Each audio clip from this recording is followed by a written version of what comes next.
Bonsoir, il y a eu l'usine Photowatt reprise par EDF, l'usine Le Jabi sauvée par le groupe Bernard Arnault, il y a eu le scandale Renault et sa gigantesque usine au Maroc, le scandale Total avec la raffinerie des Flandres, il y a eu Gandrange en 2008, il y a Florange aujourd'hui. Jamais sans doute les hommes politiques et notamment les candidats ne se sont autant précipités au chevet de notre industrie. Mais pourquoi faire? Comment enrayer la chute? Comment enrayer la désindustrialisation? On va en parler dans un instant avec nos invités, mais d'abord un documentaire très joliment fait de Jérôme Palto sur les Conti, autre conflit symbolique qui a marqué les esprits, les Conti. Il se trouve que Jérôme Palto a pu suivre leur combat en coulisses du début jusqu'à la fin. On regarde et après on en discute.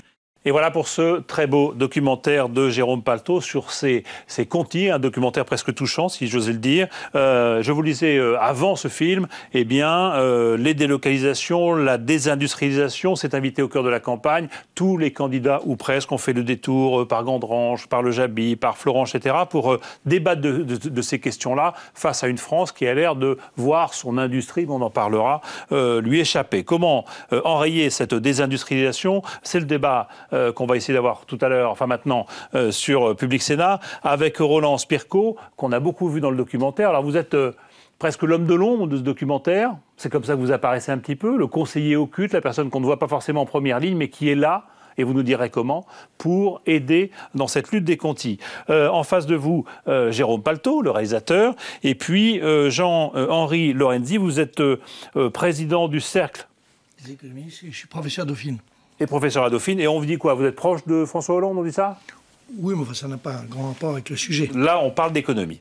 D'accord, ben, l'économie, c'est jamais si neutre que ça. Alors, on va parler de tout ça et on va commencer avec Jérôme Palto, puisque vous avez fait ce choix de faire ce documentaire. Comment c'est venu cette idée? Parce qu'en fait, c'est quoi? C'est tout bête, vous habitez en face des Conti, vous? Alors moi j'habite le village de Clairoy, effectivement. Mon métier de réalisateur m'a amené à faire pendant 25 ans des films d'entreprise. Donc je connais assez bien le milieu de l'industrie, un milieu que j'ai appris à apprécier. Et puis le matin du 11 mars, je passe devant l'usine, j'ai la radio dans la voiture qui annonce la fermeture, et à travers ma fenêtre, je vois comme à travers un écran de télé finalement, les ouvriers assemblés devant l'usine autour d'un feu de pneus. Donc ça a été le début de ma démarche documentaire pour faire ce film. Alors je précise que Christian Estrosi, l'ancien ministre de l'Industrie, et puis Alain Rousset, l'homme qui auprès de François Hollande s'occupe des questions de production, d'industrie, d'agriculture et de pêche, nous rejoindront tout à l'heure. Mais sur ce documentaire, comment ça s'est fait? Vous dites, je l'ai vu, ça m'a frappé, c'était une évidence, mais comment vous avez été accueilli par ces ouvriers de Conti qui étaient au début d'une aventure, sans le savoir d'ailleurs? Au début, je suis venu sur le conflit comme tous les journalistes, qui étaient d'ailleurs très très nombreux et qui ont beaucoup médiatisé le conflit. C'est un conflit qui a fait beaucoup parler de lui. La proximité aidant, bien sûr, j'ai pu rester plus longtemps que les journalistes, approfondir un peu plus le travail documentaire. Je ne travaillais pas non plus dans l'urgence, c'est-à-dire que je n'étais pas obligé de diffuser le soir ce que je tournais le matin. Donc en fait, je m'étais engagé aussi auprès des salariés à ne diffuser ce que je tournais que longtemps après la fin du conflit. C'est ce qui m'a permis... Donc ils savaient que ces images-là n'alimenteraient pas les news du jour, mais que ça serait pour plus tard, et ça leur donnait une plus grande liberté ou latitude vis-à-vis de vous. Alors ça m'a donné une plus grande liberté, puisque j'ai pu filmer des scènes qui sont des scènes qui appartiennent aux coulisses, qui étaient à l'époque confidentielles, et qui ne le sont plus maintenant, bien après le conflit. Alors est-ce que c'est vous qui nous faites découvrir Roland Spirko, ou est-ce qu'on l'a vu à l'époque dans d'autres films? Moi, ça ne m'a pas frappé. Moi, je l'ai découvert quand il est arrivé sur le conflit aussi. Et à force d'approcher, si vous voulez, les coulisses du conflit, de comprendre comment se fabriquait ce mouvement, j'ai découvert aussi, bien sûr, l'expérience de Roland Spirko, sa vision stratégique du conflit et la façon dont les salariés du comité de lutte ont appliqué, je dirais, ses conseils et son expérience pour mener... Ça vous a surpris de voir qu'il y avait comme ça quelqu'un qui était venu... faire profiter ses salariés de son expérience à lui, chez Chausson, puisque c'était ça. Je savais qui était Monsieur Spirko. Donc au début, j'étais un petit peu comme les salariés, d'ailleurs, un petit peu dubitatif, un petit peu sceptique. Et puis finalement, quand j'ai vu la façon dont s'organisait le conflit, les conseils de Monsieur Spirko, son pragmatisme aussi, Je pense que c'est aussi un homme qui sait dialoguer quand il a en face de lui des patrons, des dirigeants d'entreprise, qui sait mener une discussion.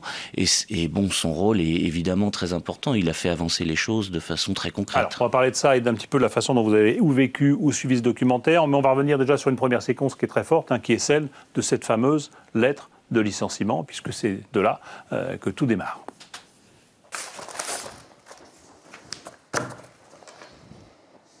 Monsieur, au regard des difficultés économiques exposées par le préambule de la Convention de rupture amiable, pour motif économique, que vous trouverez ci-joint en double exemplaire. Continental France SNC est conduite à procéder à la fermeture de l'usine de Clairoy et par voie de conséquence, à supprimer votre poste de malaxeur dissolution. À supprimer votre poste de vulcaniseur. À supprimer votre poste de confectionneur. À supprimer votre poste d'agent d'ordonnancement. Veuillez agréer, monsieur, l'expression de mes salutations distinguées. Voilà pour cette lettre, c'est toujours spectaculaire effectivement parce qu'on sait que comment une lettre comme ça va bouleverser une vie. Roland Spirko, donc vous arrivez dans ce conflit comment vous? Parce que vous n'êtes pas de l'usine, vous n'êtes pas d'une fédération syndicale, vous êtes de lutte ouvrière et vous proposez vos services, comment ça marche? Non, je ne propose pas un service, je suis un militant ouvrier qui a été l'animateur principal de la lutte des travailleurs de Chausson, une lutte qui a duré plus de 3 ans et qui a marqué les travailleurs de la région et bien au-delà.